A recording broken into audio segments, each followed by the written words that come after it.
Sue Minahan.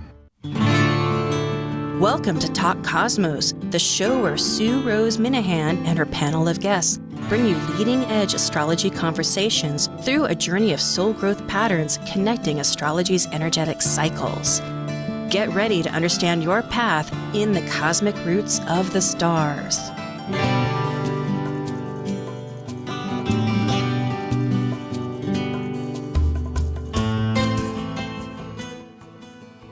And founder of Talk Cosmos, leading conversations, awakening your authentic self for soul growth. And today is October 16. And very shortly we have a Venus Star Point, which this program is all about, which you've been hearing from many folks, but we have Planet Buzz with Dr. Laura Tad and Wendy Stacy from England. And I'll get into who she is in a moment after I just briefly say a little bit about the Venus Star Point in Libra. It's a 100-year cycle. It begins on the 22nd, and it's Venus in her own sign, and it supplants, well, that's one way to say it, but it replaces another 100-year cycle with a different ruler. So we're moving really into a Venus-oriented psychology as a point of a heart-centered focus, where instead of Scorpio, ruled by both Mars and Pluto, which serves many purposes of regeneration and direction, but has its shadow side as all, we are now introducing in its stead Venus. But these two planets, I want to say immediately, just prior to this great conjunction on the 22nd of October, shortly, on the 18th, are trine. That means 120 degrees, and it's an ease, it's a flow. The energies just go. And hey, in mythology, they had a child, Harmonia. So I think my own take on this is that regardless of where the next 100 years goes in this depth, which always, when you start focusing deeper and deeper with all the many changes, and is that harmonizing, we'll learn new stratas of how to find harmonia. Okay, that's enough of me, because collectively we're very strong, and I am ready for Planet Buzz. Focusing on planetary ecliptic orbital cycles and planetary pairs called synodic cycles connecting the planets at the same degree that begin our relationship, these are the members of Planet Buzz. I'm Sue Rose Minahan, the founder of Talk Cosmos, an eclectic evolutionary astrologer, consultant, certified color energy life coach, vice president of the Washington State Astrological Association, member of Kepler Astrology Toastmaster Club, of a Dwarf Planet University diploma and AA with music degree. I love mythology, philosophizing, collaboration. I'm an artist, writer, a perpetual student of life. And I'm Dr. Laura Tad. I work as a spiritually oriented psychological astrologer with students and clients around the world. As a counselor, writer, and educator, I love helping people recognize their inner strength, take advantage of auspicious moments, and navigate times of challenge with greater ease. On my own podcast, Mythic Sky Storytime, I discuss astrology, mythology, and actualizing our full potential. Holding a PhD in human science, my doctoral thesis, titled Guided by Celestial Light in a World of Artificial Illumination, explores the lived experience of contemporary Western astrologers. In addition to my astrological work, I have a course in personal mythology that explores the stories we carry from our ancestors and the impact those narratives have on our lives. And as the ancient Hermetic code reveals, as below, so above. As above, so below. And we're not ended there, because to introduce our wonderful guest, Wendy Stacy. She's the principal of the International Male School of Astrology and the chair of the Astrological Association of Great Britain. And Wendy is an author. She has written numerous articles for the Astrological Journal. She's the author of Consulting with Astrology, Uranus Square Pluto, those were in 2012, COVID-19 through the microscopic lens of astrology, that was this year, and unaspected planets, which was also this year. Wendy has contributed to the new generation, the professional astrologer, Bitcoin. And in 2014, Wendy Stacy received the prestigious Charles Harvey Award for exceptional service to astrology. And last but not least, which is something I intend to do myself, Wendy runs a free webinar on current affairs every fortnight. Now that's 2 weeks, Thursday nights, UK time. So that's a possibility. And people can register for that. And that information is mayoastrology.com/astrology-webinars. But all of that is on Talk Cosmos under this specific date. And I believe it's also with her bio. Or if you just Google Wendy Stacy, you're going to find all of this on her bio. Thank you. It's such a pleasure. Yes, it's great to be back. Lovely to be here. Thank you, Sue. Yes, last time, Wendy, we had Israel Ohosi and you, April 10th, and it was about the Jupiter-Neptune conjunction, which, interestingly, Jupiter is now trailing to repeat that Piscean experience. But here we have another powerful conjunction with Venus and Libra. What am I saying? Venus and the Sun and Libra. Go ahead. I know, Lori, you have something on your brain here. Well, I think maybe because what we're talking about is such a specific thing, right? That we're talking about a conjunction, but that it's Cassini, right? Because there's lots of us who I have Venus conjunct the Sun, but it's not Cassini. It's not a star point. And it's in a different sign than my Venus star point. So maybe to frame this for folks, really giving them some definition about what we're talking about. And I don't know if the slide, Sue, would be helpful. Yeah, let's try the one I have. And Wendy, Nathan said that we can interchange. So that if you want to bring one, this is going to be fun. Okay, so the next one is, if I can use the right thing, it would help. Okay, here we are. A Venus star point generally, and we know that we have a podcast, so hopefully we will not just rely on our YouTube. But if you have a chance, go to the YouTube because you can pause it, and we're not so educational as meaningfulness, but there is a lot to understand. So it's an 8-year cycle, but it spans over 100 years, and they reconnect at the same point in that same sign, moving, as Wendy's slide will show, a couple of degrees, starting from the full 29 back to 0. So meanwhile, in those 8 years, it has 5 different signs that it's having a pattern with, and that's called a Venus star point or a rose.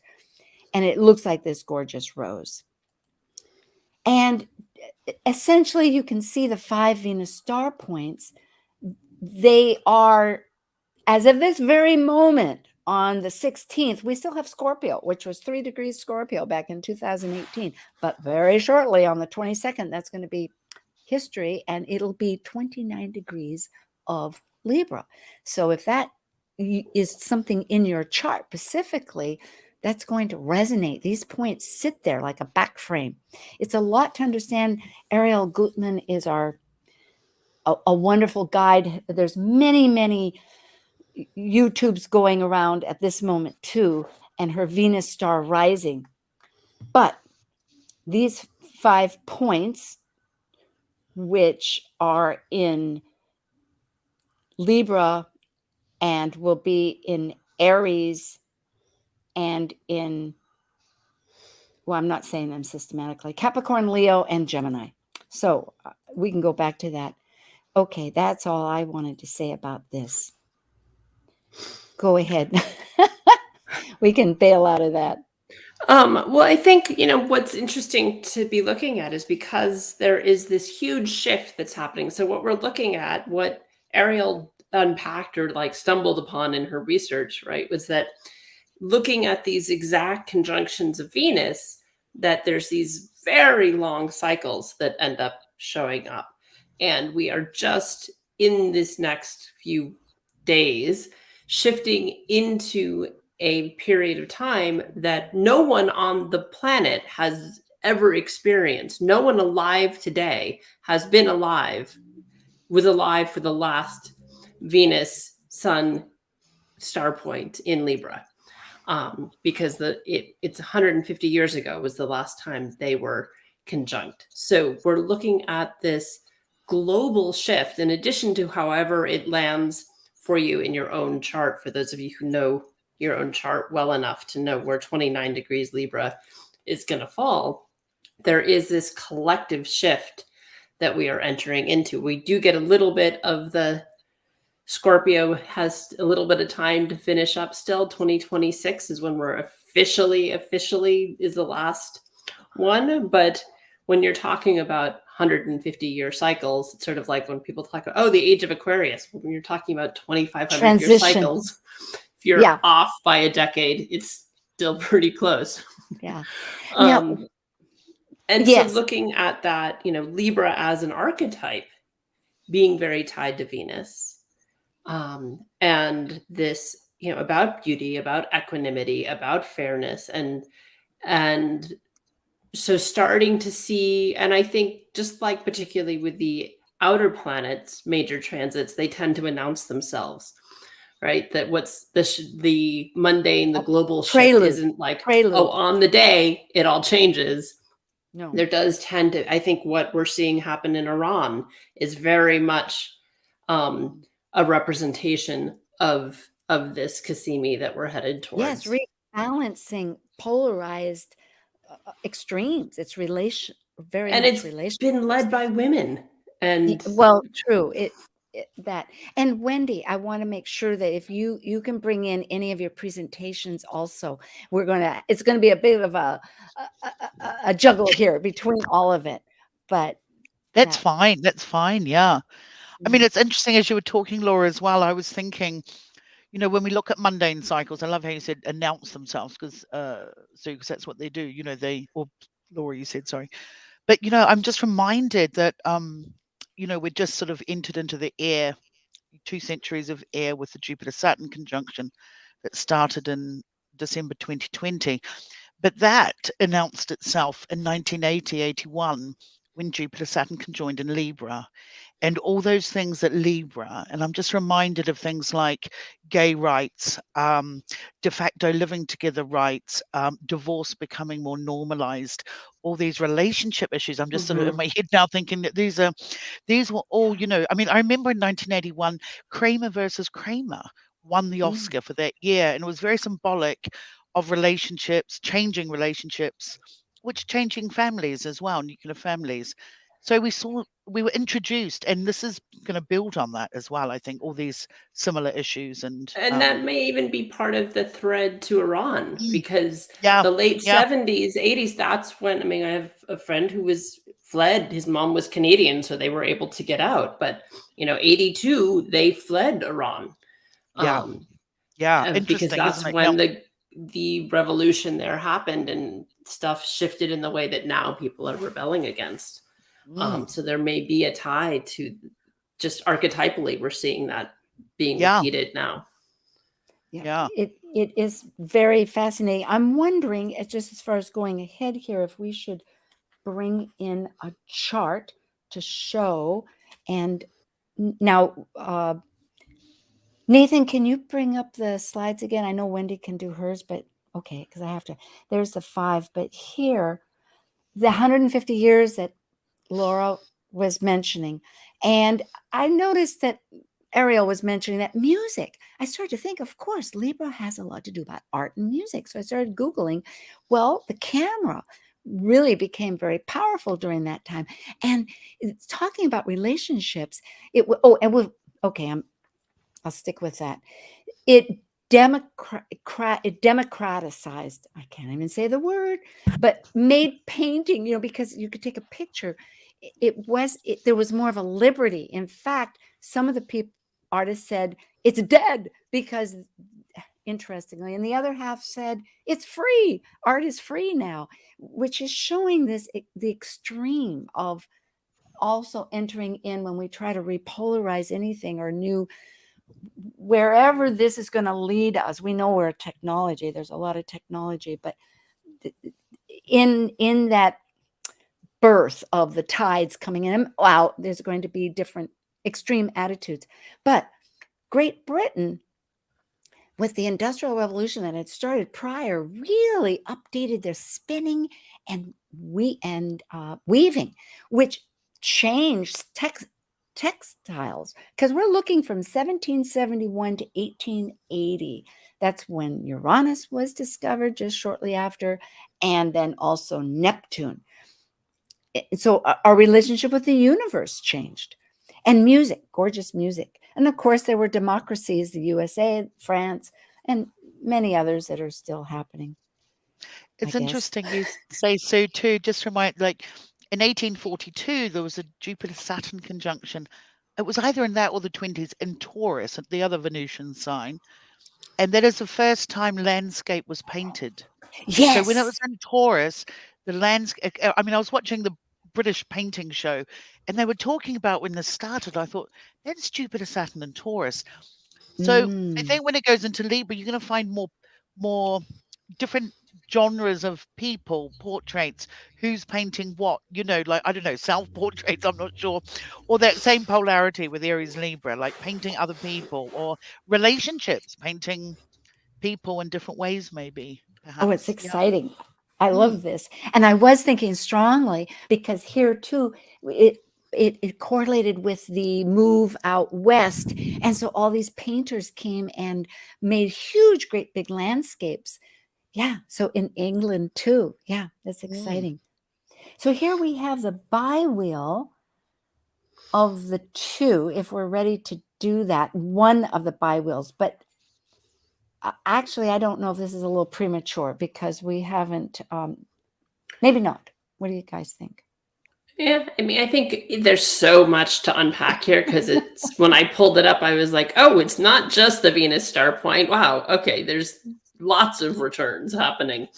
But also one thing that, and even though I was, as I had said, like, oh, stuff announces themselves, it is also really interesting to see what happens just as it's occurring. Because when I was looking at the date of October 23rd, 1771, I don't know, coincidentally, or, you know, the kismet perfection of it all, Mozart had a opera that was performed for the first time on the 15th or the 17th of October, 1771, that was about the wedding of one of Venus's sons to a nymph. And it premiered just as this conjunction was happening. Oh, wow. Wonderful. And so it is some of those, like the perfection of it. It's like, right, yeah, they announced themselves, but that was 10 days out, not even. And so that, you know, that laying some of the groundwork and all the music that was, he was young. I mean, Mozart was composing at 5. So that piece of the tie to the Venusian piece of music. And beautiful. And absolutely. What was coming out of, you know, the classical music that was really sort of the heyday of all of the pieces. I mean, there's contemporary classical musicians now, but everybody we look to as sort of the benchmarks, right? That are the Mozart's, Beethoven's, Chopin, like all of that was this period. Tremendous. That 29 Libra is very elegant and sophisticated, isn't it? So I hope there may be a return to that sort of genre too, Laura. You know, I think that's it's a very beautiful position. 29 Libra, it's desperate to be elegant, and you know, so yeah, mate, I can't wait till the new genres of music come forward and the climate we're living in, because it's very exciting, isn't it? Yeah. And it will be very eclectic, very likely. I mean, having played music, I know that the different rhythms, there was always some marriage between, but so many different instruments, so many different ways to connect. In this chart, and for folks, this is going back on the 23rd of October, 1771, and this is UT, Universal Time, and it's an Aries chart, meaning that, okay, it's universal time, so it's 6 o'clock in the morning with 8 minutes and 9 seconds to be exact. However, the chart is presented as an Aries chart, meaning that we're using the natural signs. So because we're talking already between England and the US, and I'm halfway across the ocean, so we're spreading our, so on an archetypal basis, there is such amazing changes in this particular chart. Immediately, there's a couple of oppositions, which always means greater awareness, and that's between Saturn and Neptune. Well, it's a little wide for Neptune. But there's that meet, and what am I saying? That's with maybe the big scan of things with Neptune and as we know, there's this tension between old and new that's being represented by Saturn and Uranus. And here we have that Saturn part looking perhaps across the span well, it's of really 150 it's more years. of a Saturn, right? So Saturn, it's a 10-degree orb, 9-degree orb, but Saturn was in 1771. Saturn was in Leo. We currently have it in Aquarius. So just by sign, they're in opposition and just shy of a Pluto return. I mean, Ariel Gutman always refers to this because it's a 250-year cycle for the stars to move on, in a 1250-year cycle, because it's 250 times 5, to go completely round. But she correlates it with the 250 with almost the Pluto return, which is 244 to 248 years. So it's an interesting, which will come out of orb over some time. But it's interesting, this one also squares Pluto, this particular Venus point, so that's going to be an undercurrent to this as well, I think. Absolutely. A bit like the last one, because it was also, Pluto had changed signs or was changing signs Which as well. That is so pertinent, because if we're just trying to make this into a broader terms for folks, and to answer but if we have that tension between this new ideal that we will be experiencing in all its depth, because Venus herself, I think, has been misrepresented as more of a certain terms, whereas actually he has a huge legacy of all this other mythology that goes down to the underground and sheds, and which is a natural process of finding your values, let's just say, and relating with other people. But if in that tension of that transformation with Pluto, as you indicate, Wendy, 29 degrees, we both of them are, well, they're at the very ends of their cardinal signs that want action. Because what I'm getting at is that transformation immediately is referring back to what structures we have, because it's Saturn. And Saturn is looking at 150 years ago to see what was there then anyway, so that's a very pertinent. But then in that Uranus of change is at the same degree. So there's huge change, but we're heading to it rather than letting go of it because of the nodal energies. I hope I've related. Well, and I think, some of that we're seeing again, so when it happened in the 1700s, right, it was on the cusp of the U.S. Revolutionary War with Britain, and then a decade later, France.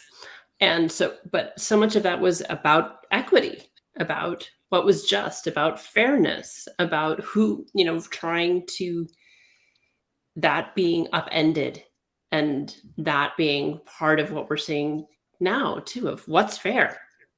But on different terms, it's sure true. But it is interesting, because at that time, if we had the powers, let's say the leadership, if we look at, leadership is, I'm thinking archetypally with Saturn, of rules, of authority. It's in the sign of Leo, which is your own manifestation, and people wanted to manifest. Now it's in the collective. Or it was the king, and it was monarchy versus one.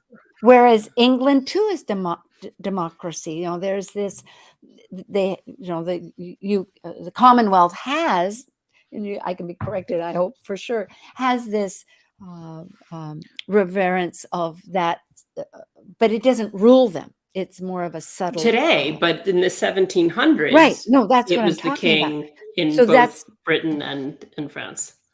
yeah, but so because Jupiter is very evident. Jupiter here is at 0 degrees, as I first mentioned, it's now at 0 degrees Aries because it's returning back to Pisces, but it is at that Aries point, and it's looking, when it's retrograde, always to lost opportunities, whereas before Jupiter was conjunct that transformational energy. Really, it's quite different. And I also think. perhaps, I mean, because you put on the industrialization and the spinning jenny in 1776, I think the spinning jenny was invented. The Chinese had done it many hundreds of years before, and I'm wondering if it was on a Sun, Venus, and Libra star as well, perhaps. And when that happened, and Pluto was at the end of Capricorn, and so maybe with that same sort of pattern, and it was the start of the Industrial Revolution and manufacturing, to the point that we all live by that sort of same sort of system now, the same sort of economic system. So it sort of has a similar signature, I think. So it still has that end of Capricorn industrial, change of industrialization or change of commerce, change of all things economic, really, but tied into that Sun Venus, which is all about people. I think people, relationships, and cooperation and different forms of it, and Yes. collaboration and different forms of it. Yeah.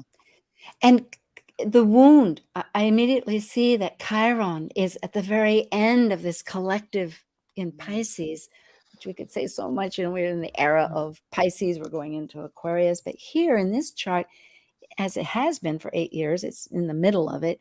It's right in the middle of Aries. So it's really that initiation. And it's looking at Mars. But the difference is great. Mars right now is in that diversity. In Gemini, it wants connection. It wants the neighborhood. It wants to find out more information. It wants to communicate. Should we do another slide, or does somebody have? Well, should we take a break? Nathan Well, just we popped will. up that. Oh dear. Okay, very good. All right. Thank you. We will certainly. We'll come back and we'll squeeze in more with Dr. Laura Tad and Wendy Stacey of the UK Mayo School of Astrology. And this is the 16th, just before the great Libra Venus Star Point. It'll be like being in the game rather than speculating about it. Okay, be back.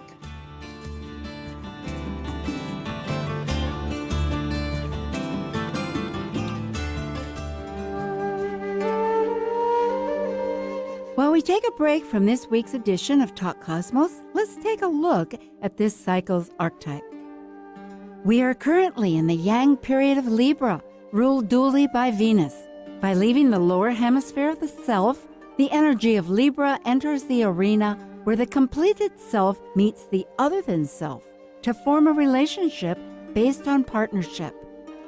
As a cardinal air sign on the descendant angle, represented by the equinox of equal light, Libra's energy learns through comparison and relationships, with the intention to integrate duality and polarities. This is Martha Norwalk, every Sunday morning beginning at 9 a.m. Thanks in part to Linda Rasmussen at Vertical Energy Worldwide, we cover the world of animals. This week, October 23rd, it's my next teaching show with Walter Stoffel, author of Lance, A Spirit Unbroken. I'll pick up where I left off in August, so check out our archives if you need to catch up.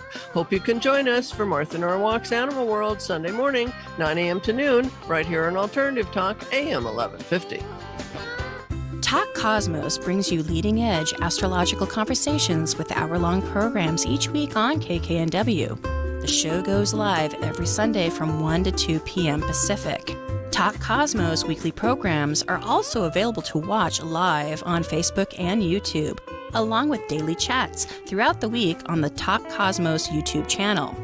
While you're there, make sure you click like and subscribe buttons so you can get the full Talk Cosmos experience. Or, if you'd rather listen to the show archives with audio only, The entire podcast collection since 2018 is available on most podcast carriers. So, grab your coffee, tea, or kombucha and enjoy the show. Talk Cosmos is celebrating its 6th season and has a special gift for everyone listening to the show: a free mini transit reading from your natal chart. This reading can help you discover your life path forward and make you aware of current opportunities and challenges. Talk Cosmos Kaleidoscope Visions panel invites you to participate in this learning experience and to interact with the astrologers reading your chart in 2023 during the monthly Kaleidoscope Visions show. Schedule your mini transit reading and find more information about the panel at talkcosmos.com. We look forward to connecting with you for a free natal chart mini transit reading during the monthly Kaleidoscope Visions show at 1 p.m. Pacific on Talk Cosmos. Get inspired every hour right here on Alternative Talk 1150. Hi, and we're back. And I hadn't said, but the title of this is Balancing Justice for All. So, and I want Wendy you to show, but Nathan, can we go right back to the slides for a moment? Because I just wanted to show this one factor, Haumea. I didn't even spell it right there, pardon. But it's down here. It's a dwarf planet. It's way out past Pluto. And she is the Hawaiian goddess of birth. And exactly conjunct within 2 degrees of this Venus Star Point. Meaning, again, an echo of the deep transformation that is in process. And soon she'll go into Scorpio. So that's the same one. And you can see this weird little, it looks like, anyway, it's up here at 29 degrees. Okay, so I wanted to show that. And I'm just going to leave this up if people want to go back to it. It's Venus Star Points. It's from the Cosmic Intelligence Agency, and I think Wendy has one too that'll be very pertinent on hers. But it's a series, and you can see the replication. Like this is back from 2017 to 2025 for Aries, and with the Libra point that it was at 3 degrees, and now we're entering the 29 degrees of Libra because it goes backwards. It's a cycle that goes backwards. However, I'm going to delete that. So I'm not going to go into a lot of it. And I will mention too, just so they're up on the screen and people, because then we can go into Wendy's, that Ariel Gutman has, of SophiaVenus.com, has a link that's on the slide where you can find your Venus Star Point. And then Wendy has also actually printed them out. But it's a very colorful one because we all have a Venus Star Point prior to our birth. And just like a natal eclipse. And the other thing is that this is a very interesting, in case you're interested, there's a Mudra Posture, that she has. It's only a few minutes long. That's recent. And it's on YouTube. And it shows where if you stand as the body with the head and the arms and the legs, the direction. So it's a little reference to go to. Okay, that's the end of mine. Before maybe Wendy, you pull up your slides so we can talk about it with them up too. Just one of the things I think is interesting with this as we're shifting into Libra, right? We talked about it some, but so, if you're dealing with a 5-pointed star, but we only have 4 elements, you end up with repeated elements, right? And so with this particular star that we're moving into, so now we'll have 2 points of the star in air signs, and we have 2 in fire as well, and 1 in earth, because Scorpio's disappearing soon, right? And so until we get the next sign coming in, we'll end up with double fire and double air and no water briefly. Which is the Aries will shift into Pisces because it goes backwards through the zodiac. But so just even thinking about what are the elemental themes that we're shifting into. And so this air about communication and action really dominating this star that we're moving into. with the That's double powerful. elemental signatures going on. And important to note where we've come from, like you say, but with even just having 2 stars ruled by Mars, with the Scorpio and Aries. So we've been living in this sort of very Martian sort of era, which is interesting, Mm-hmm. now, which now that's going to be a lot less so, isn't it, with the Libra? So it's again, so it's going to be quite a change, I think. Tremendous. Yeah, And absolutely. positive. Yeah, and I think with the archetype of Venus, of looking back into the history of Inanna, the descent of Inanna, which is Adam Ginsberg goes into a lot with the cycles because she is so regular. She's an evening star and then she's a morning star. I think, and it's that transformational inner self. It really gets, which is interesting, isn't it? Because Libra is an external, it's a yang, it's an external energy where we're relating ourselves with others as a mirror, or maybe the mirror isn't. And that being part of this, that like we're talking about this Kazemi conjunction, which means she's invisible. The star is not visible at this time. We're in that now with it being combust. That meaning that the star, the planet, is rising and setting so close to the sun anywhere in the world that the star itself, that is the descent of Inanna, right? That's how the myths came about, is that suddenly the star disappeared because she's rising and setting so close to when the sun is that the rays of the sun outshine the brightness. As bright as Venus is, the brightest star in our solar system, she's sort of, it's different than the Venus eclipse, but there is this sort of eclipsing of her light that happens during this time, in that at the same time that it's this merging of energy. Because often with clients, I've found that people who are born with a Venus conjunction, where we get much larger orb that we're talking about with the Venus Star Point, they can struggle to see their own Venus within themselves, see their own value, see their own beauty because of the combust signature. So that's part of this energy, even though there is this collective shift happening. And with generation of people with Pluto in Libra, it will be, I think, quite a significant, which age group is like from 1970 to 1980.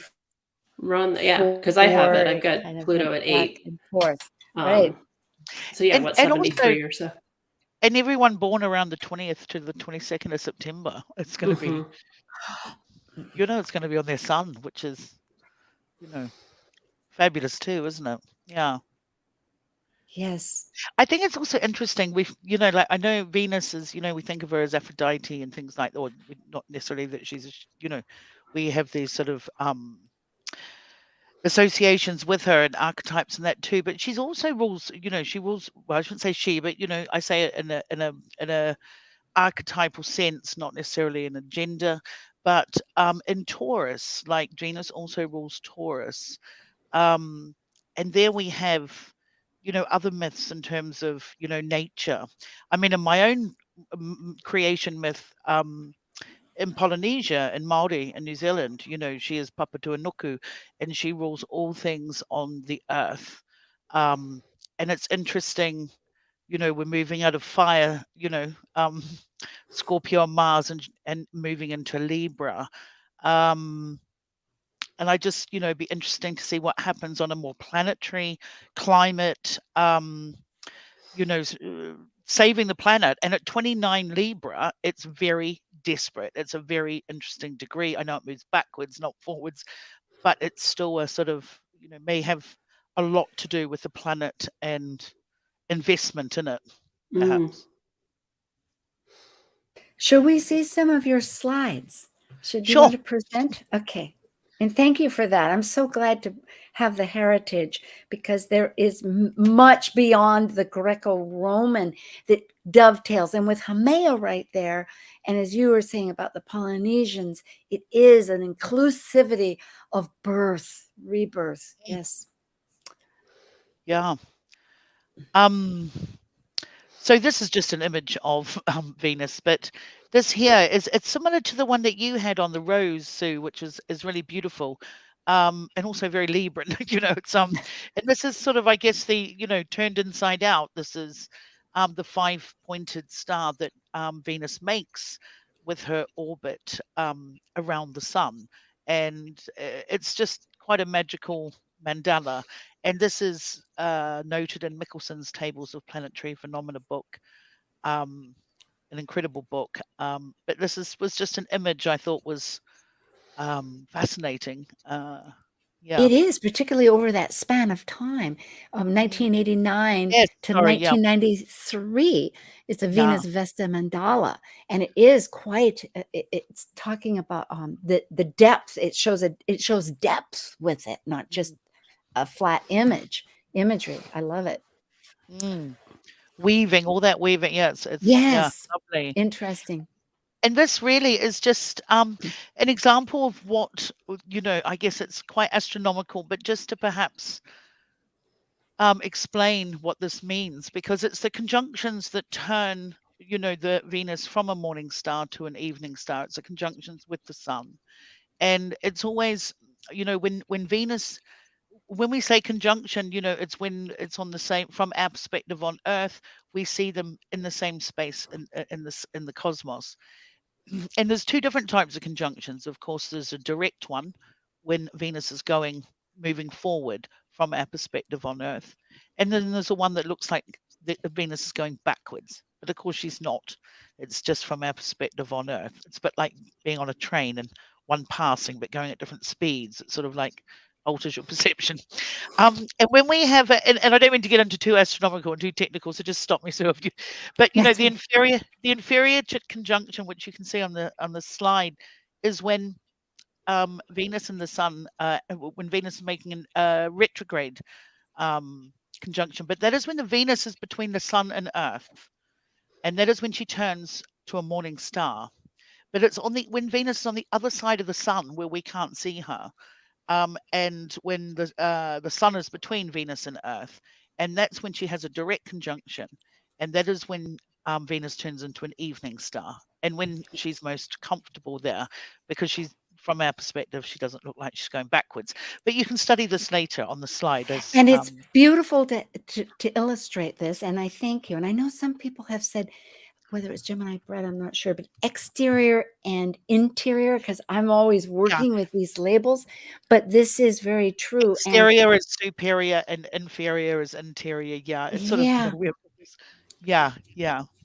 But there's also that thought that the morning Venus, like the Mayans and others, they give a different characteristic to that, maybe with the rebirth and somewhat of the initiation, you could call it warrior part, whereas the evening star that lasts longer in the sky has more of a wisdom, accrued from all of her knowledge. So thank you. I've also seen, and read some, I believe, on this, of looking at, given that we've given 2 signs to Venus, right? Looking at the interior versus superior as the Tauran Libran manifestation of her is another, the interior different faces of her. Different, that's part of that. Morning star being more Taurian and evening star being more Libran. Like a yin and a yang. You could look at it that way. There's so many ways to look at our signs. One is exterior, going out, the yang, the energizing, and the yin is more within and centered within. Well, good. Thank you. Let's see what else you have. I know there's a wonderful. Well, this is really just the same sort of image that you had as well, Sue. This is just the direct conjunctions over the next 8 years, and this is where they're going to be, and this is what when they are. And I think it's just interesting to clock this, and also again, like what Venus point star anyone is born under, and how that fits with the rest of the chart, and everything else. But this is just the conjunctions that and Yeah. you also had the retrograde ones on there, which is also important. And this creates the 8 year cycle. And then, of course, within that is the 100-year cycle, and then the 250, and then the 1250. And, as with everything in astrology, it's, it has, or astronomy, it's cycle within cycle within cycle. And it can be really interesting for folks who are going to look at their own or maybe want to play with this, that when I was looking at it for myself, it was very clear that I needed to look at the dates that were the same. I born under an evening star Venus, that's the star I look at. Because when I looked at all the dates, they didn't correlate to significant parts of my life. When I looked at the evening star, every single year since I was born was significant under the evening star connection. But the morning star, I struggled to find what it related to. Because I'm also an evening star person. Although, then again, to add to this, I'm remembering we have that prenatal Venus Star Point. But so I started with the prenatal, and then the next conjunction was my parents' divorce. But the in between that wasn't really much of any. It was like, well, my brother was born, but my parents' divorce, way more significant. Right. And then after that, boarding school. And after that, like really, really significant years of my life, in a way that the 4 years in between those 8 years, I was having to sort of find something, as opposed to I could have named those dates independent of looking at the conjunction. And all about relationships. Oh, go ahead, Wendy. Yeah, no, I think that's really interesting, because this is just sort of come into, astrologers' consciousness. Now we have computers, and now it's coming up. It's like, it's a really interesting and hot topic, isn't it? So it is. Yeah, there's not a lot of work done. So great, I find that interesting. Particularly because, just to mention also, there is this 8-year cycle where it's actually broken into 4, where it goes ahead and then it goes behind it near that same center.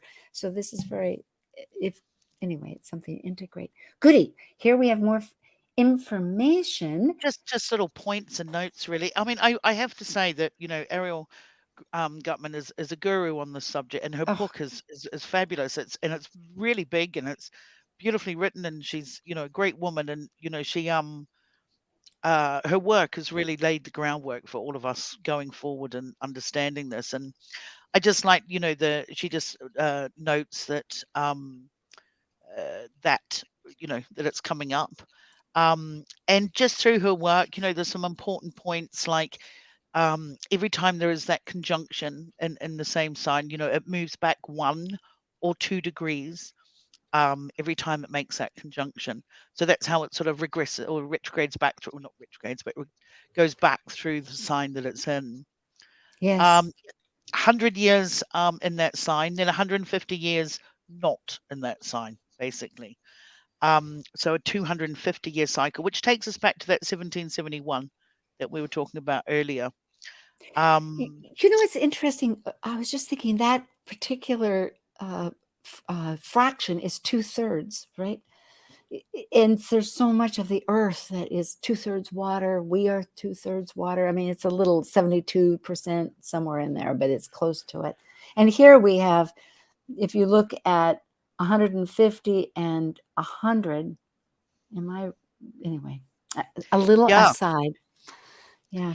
Well, I mean, and here just really is the which is the same chart that you put up, Sue. So we discussed that, and really this is the where it arrives on the planet, where it arrives, and you can see here the Sun Venus point. So it doesn't matter. This is time zone it's not sensitive. So when that exact conjunction occurs, this is where we find that Sun Venus landing on the planet. And you can see here, it sits on the midheaven. It sits on the midheaven, which runs straight through Moscow, partly through the Middle East, East Africa, arriving down in South Africa, hitting on Johannesburg roughly. And then on the other side, that is on the IC, where Sun Venus occurs on the MC is basically through parts of Alaska, which doesn't really hit much else. Although there is probably Hawaii. I don't know if that's all somewhere in Polynesia there. But even when it doesn't, when you see that MC line, you find things occurring in the ocean. There will be something that happens on one of these islands. We've been on the Thursday night webinars, we've been tracing Mars on ingresses, and this is where the volcanoes are going off around the planet. There's interesting stuff that you see, following these lines. And then when you look at the white lines here, this is where Sun Venus will be on the ascendant at the exact conjunction. And you'll see America is pulled into this quite a bit, as is Canada, but especially for America, because it comes straight through very close to Washington, the capital. So and you can see the same, in Australia, up on the West Coast, up through Tokyo as well. So you have this Washington, Tokyo. So it means that they're the players in how this unfolds, whether that be art, music, industry, commerce. But it's fascinating to watch. Yeah, it's interesting because as much as this line with the ascendant going through Alaska, so it's barely touching land, it just made me think, I don't know if anyone listening has started watching, there's a new television show that just premiered this fall with Hilary Swank. And it takes place in Alaska. And at least she's a journalist, and the entry point into the beginning of the show is she's brought to Alaska to start covering the disappearance of Indigenous women. Ah, wonderful. Oh, that's a powerful. Which is this huge topic that doesn't get enough actual news coverage in this country.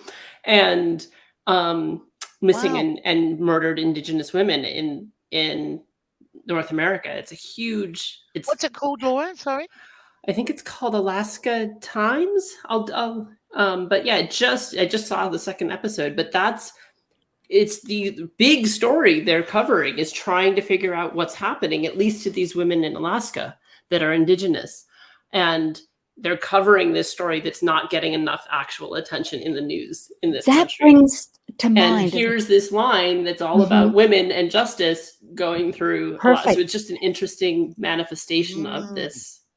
Yeah, because justice is Libra, but also it's Jupiterian, and I'm thinking of Jupiter in Aries in that new chart, which is retrograde, looking at what we've missed, the voice. Jupiter needs to have a voice, and in Aries, it's going to have to be starting something fresh. So this is just an indication, as you said, it's a little prelude to it. But the diversity, along with Mars, everywhere, is there'll be many voices. So I really appreciate this. It's powerful. And it's interesting because the Jupiter at 0-1 degrees Aries is actually going to be quincunx by aspect or in conjunct. That exact Libra Venus, Libra Sun Venus conjunction.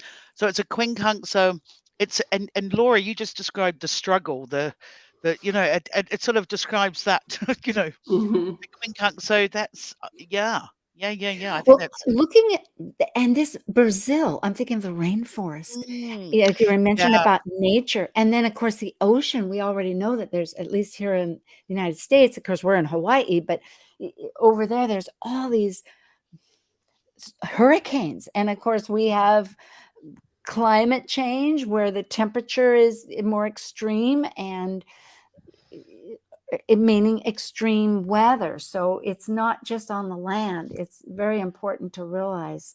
Yeah, that's that conjunction, the sort of the Taurian side of Venus, and that quincunx to Jupiter is, interesting. In Aries, also, just thinking of that, and, when Laura was talking about the elements and also having an Aries Scorpio sign, it's, we've had a lot of fires around the world, and there's and with it quincunx Jupiter as well, there's it's hopefully through struggle comes resolution in some way, but it could also highlight that too. Well, we have a few minutes. Oh my goodness.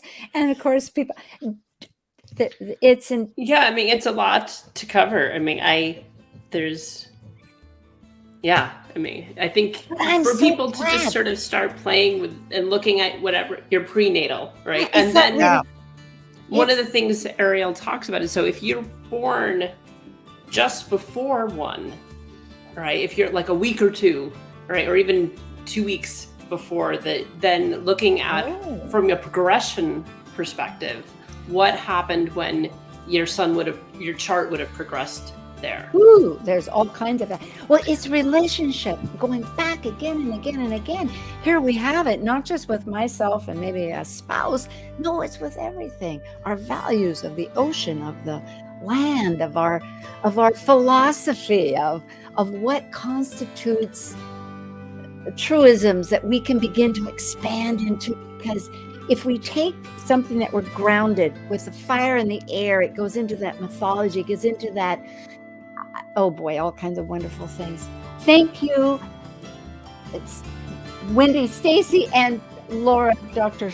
Tad. It's been marvelous. Thank you for joining us on Talk Cosmos, the show where Sue Minahan and her panel of guests connect soul growth patterns with the energetic cycles of astrology. Be sure to tune in next Sunday at 1 p.m. Pacific Time to continue your journey through the roots of the cosmic pathway.